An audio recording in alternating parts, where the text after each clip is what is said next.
Which month is this? June. June? Yeah. Are you sure this month is June? Okay. So do you feel that it's June? I mean, when we were kids, during the summer days, when electricity would cut off, we would start rotating those hand fans immediately because that was the kind of heat, that was the kind of humidity, and that was the kinds of summers that we all have experienced. But nowadays, it does not seem like it's June. It feels that it's month of August or September, usually when the rainy season starts. The climate is changing, and thus changing the way of living sustainably. Today, more than 800 million people, I repeat those figures, 800 million people are vulnerable to the climate change impacts, including drought, including floods, and extreme weather events. Statistics shows that our world is suffering with extreme environmental challenges. More than 8 billion tons of plastic waste, you heard that right, 8 billion tons of plastic waste enters into our oceans annually. The global wildlife population is decreased by 60% in the last 40 years. Not only this, statistics also shows that an estimated 821 million people still are undernourished and are living in poverty. These figures, ladies and gentlemen, are staggering and are a threat for the economic development of any country. However, in this respect, G20 manages to gather the leaders from both developed and developing nations to discuss such issues. A very exuberant and energetic evening, ladies and gentlemen. It gives me immense pleasure to welcome you all. My sincerest gratitude extends to all our dignitaries, to the members of the committee, branch, and to all my dear professional colleagues. Today, I am Srivastava. The subject matter on which I shall be sharing my thoughts upon is G20's role in sustainable development goals and environmental challenges. In 1999, ladies and gentlemen, Paul Martin, the then Prime Minister of Canada, and Larry Summers, United States Deputy Treasury Secretary, they both realized the need to form an informal group of countries. Now, the idea of forming a separate group of countries was expedited by the major financial crisis in Mexico in 1994, followed by the major Asian crisis in 1997.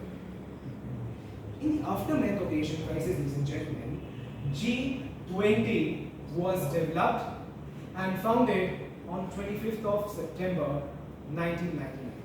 And since its inception, G20 has been able to address several key issues regarding the global development and growth.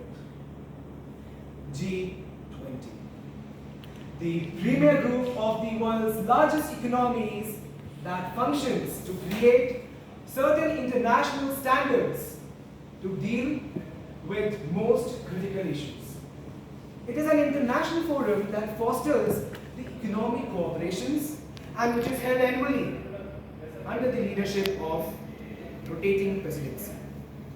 Well, it gives me immense pleasure and a glorious moment for me to share that on December 1st, 2022, India took the G20 presidency from Indonesia with the theme of Vasudhaiva Kutumbakam.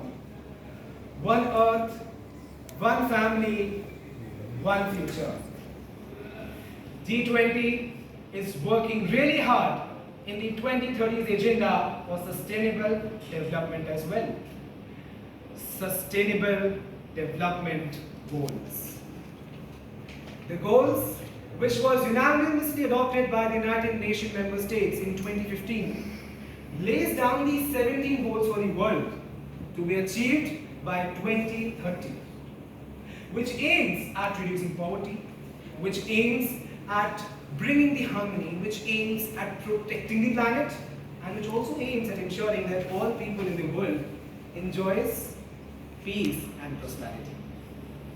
Now tracing down the role of G20 in the past, then under the Japan's presidency in 2019, G20 took up with two things: global imbalances and aging as a part of their growth strategy.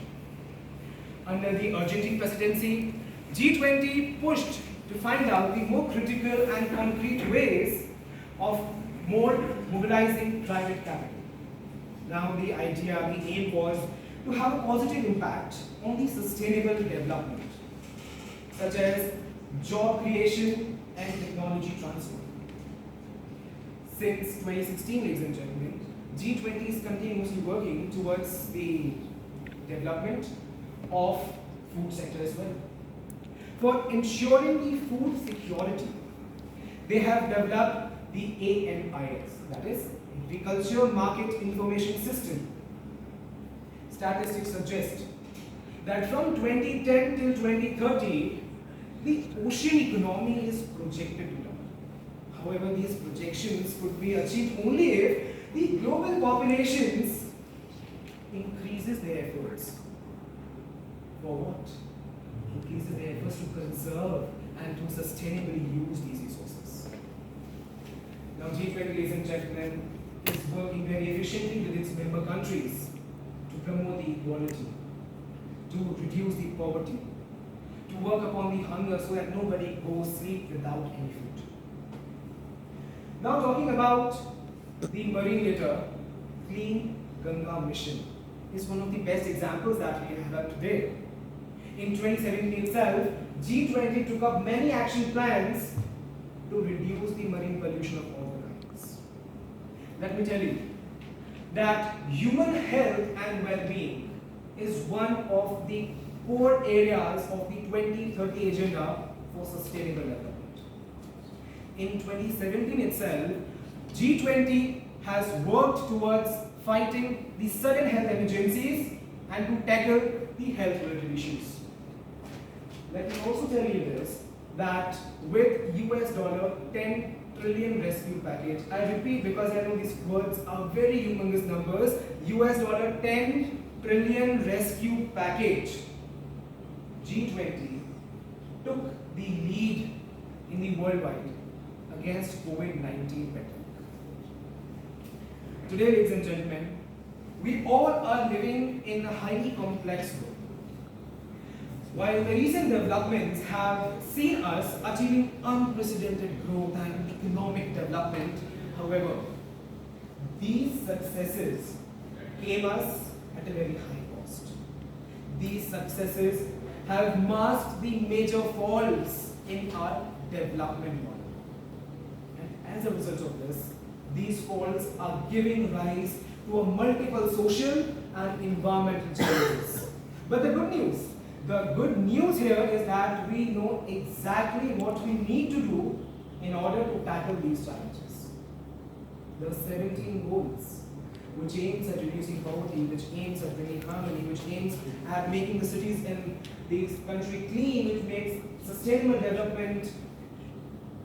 Along with these goals and the efforts of the country, G20 is playing an integral part for the common purpose. During the India's presidency of G20, the substantive deliberations will revolve around sustainable, rather more inclusive and sustainable development, life, that is lifestyle for environment, the more green development, and the digital infrastructure as well. And there are many more issues that are at the concern for the G20. G20, along with their member countries, has the 90% of the total GDP contribution, and they contribute 80% to the global trade.